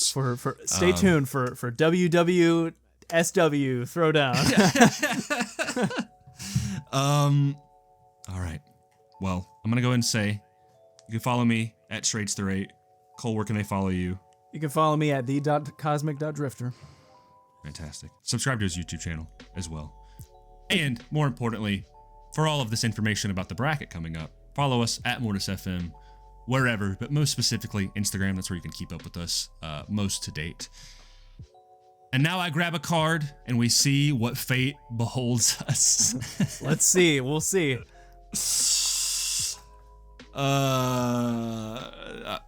Okay. Okay. Minox ingest energy from power cables. Do you have any favorite late night snacks? This feels like a really bad pickup line. Yeah. Like you lean in on the bar and he's like, Minox ingest energy from power cables. What's your late night snack? Your favorite one? You sound like the nerd from Robot Chicken. Like that's anytime I do that, that's exactly what I think of. I have a tendency for it to ironically be a bowl of cereal. Dude, I love a good bowl of cereal. At night? At night. Yeah. Yeah, I'll be honest. Back in high school, I did it a lot. I'd pour a bowl of cereal, and then I'm like, why don't I go for another? Why don't I go for a second bowl? Exactly. I have more cereal at night than I do in the morning. Like, Yeah. It's because like American cereal is basically just dessert, dude. Like, Yeah, you yeah, know, it's like 100%. it's so sweet and everything. But God, it's so freaking good, dude. It's so good. What is your favorite cereal? I'm curious. I don't think we've ever talked about this. Cracklin' Oat Bran. Are you being serious? Yes. It is. I thought you were joking. Cracklin' Oat Bran? Kellogg. No, I swear to God, Kellogg's Cracklin' Oat Bran is absolutely beautiful. I love that stuff. Okay. It's- Is this like Raisin Bran or no? No, it's like whole grain, good fiber. It's great. It's a blue box, and just look it up. Kellogg's Cracklin' Oat Bran. You gotta try it, brother. I swear to Okay, God. I'm gonna pick up some Cracklin' Oat Bran. Please do. Here. I'm gonna Okay. send you. I'm gonna send you a picture. Okay, Okay. just so you know what it looks like. All right, but it's Okay. Kellogg's Cracklin' Oat Bran. This is not sponsored in any way, but if Kellogg happens to see this, hit me up, man. I want a variant of Cole's Cracklin' Oat Bran, where you can get like a giveaway for a Mortis FM meetup in the box. Yeah, it's like the Danimals giveaway back on Disney Channel. Yes, Danimals. Remember that? Oh man, cereal is so good. Man, what is my favorite cereal? And then I'll get to my favorite snack. I can order a box of Cracklin' Oat Bran from Amazon? Huh. Dude, you can order anything from Amazon. It's crazy. Thanks, Jeff Bezos. My favorite anime character. Dude, I mean, this may not be my favorite, and this is definitely like a dessert cereal for sure. Mm-hmm. But Cinnamon Toast Crunch is insanely freaking good. I love Cinnamon Toast Crunch, brother. I had this recent one. Like, what is it? We're not even talking about Star Wars anymore. This is just so good. Hey, is that what's your favorite late night snack, bro? No. I know. It's just like I'm seeing this. I'm seeing your image here of just going like, bro, Cinnamon Toast Crunch. Like, it's like, I don't know. This is just peak Mortis content right here. This is what the people want. Yeah, this will be in the 2024 highlights for sure. It's just like it's like, dude, my favorite cereal. Yeah, there was one that I had that was Honey Grams, but it was Honey Graham Cinnamon Toast Crunch.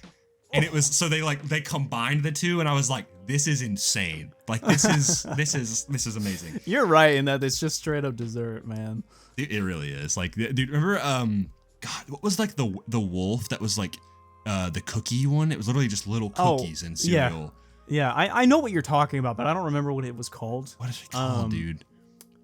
I got so sensitized to it, like the cereal part or like the dessert type of it, that like when I got Lucky Charms, I would just eat the marshmallows and call it a day. I know you're like, to get rid of this. Yeah. Dude. Ew, not the cereal. I don't want the cereal. You know. Yeah. Fruity Pebbles.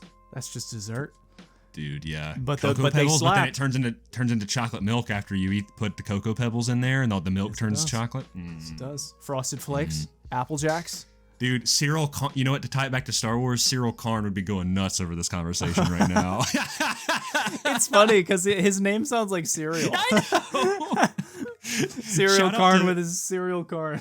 Shout out to Tony, Star Wars Sith. He always just calls him Cereal Karn because he hates Andor, and he's like, man, dude, freaking Cereal Karn, bro. Man, Tony is Andor's #1 fan. It's like if there are no Andor haters, Tony is dead, you know. Okay, I mean Cole knows this. Like he's gonna laugh. He could guess. He just knows how much of a simp I am for this snack. I had a box in my pantry. I've already dude, called it. Cheez-Its, It's baby. Cheez-Its. I love Cheez-Its. Probably a runner-up in your mind would be Oreos. Oh, dude, it's like neck and neck, bro. Like no. Oreos is like the sweet side, and Cheez-Its is the savory side. I'm like, anytime I'm visiting this man, or anytime he is visiting me, like we'll put out the pull-out mattress, and then like we're winding down for the day, and I see him lay down on that mattress and just take out of his bag a whole ass box of Cheez-Its. And like he is Cheez-Its #1 fan. When And we they're went good. to- They're good. I get it. They're good. They're really good. When we went to California, I remember like we went to a grocery store to get some stuff so we could like have some snacks while we weren't like out doing things. And you didn't like you were like we split up to go get different things and we came back and you're like, of course you got a box of Cheez-Its. Like and like I just was sitting there like watching you play Sekiro and just be like eating the Cheez-Its. It was so good. Grayson and I split up and got our natural element. I got a massive bottle of wine and Grayson got a box of Cheez-Its. So Dude, wine okay. Unironically though, wine and Cheez-Its goes incredibly hard. It's like it's really don't good. you just love to dip your Cheez-It in the glass of wine? Okay, And, no. It's I like- get it. It's Yeah. great. It's like the poor man's charcuterie board, you know? It's just like, well, I can't like get the crackers and the cheese. I might as well just get the Cheez-Its, you know? Why not just combine them? You know, utilitarian. Yeah, exactly. Yeah, Yeah, Cheez-Its, baby. Cheez-Its, baby. Well, we didn't get a long one. Imagine it was like create your own Jedi. Create your own That'd be- Cheez-Its. As soon as it comes down to the create your own lightsaber, which I think we've actually already it wasn't a chat pack card, but I remember there was one time we did do that. But as soon as We did that, and Yeah. I took a small amount of time, Mhm. and then you did the rest of the episode. I love me lightsabers. And I remember feeling so outclassed because I mean, even by that time, you were very deep into the lightsaber creation part of loved it it. now. Yeah. It's very, very cool. So I'm gonna get more into that. Best way you get into it is just creating wacky sabers in Jedi Survivor, man. Yeah, Like just hopping in there and 100%. being like, SWAT. Honestly, like I want to do that and just like, just create a portfolio of just crazy cool lightsabers and stuff. Like, I mean, it just brings me back to the days of in Revenge of the Sith when we had like there was that like ultimate lightsaber thing that you could like slide stuff on, you know. And I mean, you're it was just so fulfilling fun. like the role of Hu Yang, you know. Yeah. It's that like deleted scene of Luke like tinkering with his lightsaber is always Yeah. like stuck in my mind, and I'm just like, man, that's just so cool, dude. Yeah, That's great. that's Okay. gonna do it. We already did the outro stuff, so may the force be with you. I was about to just say bye. Always.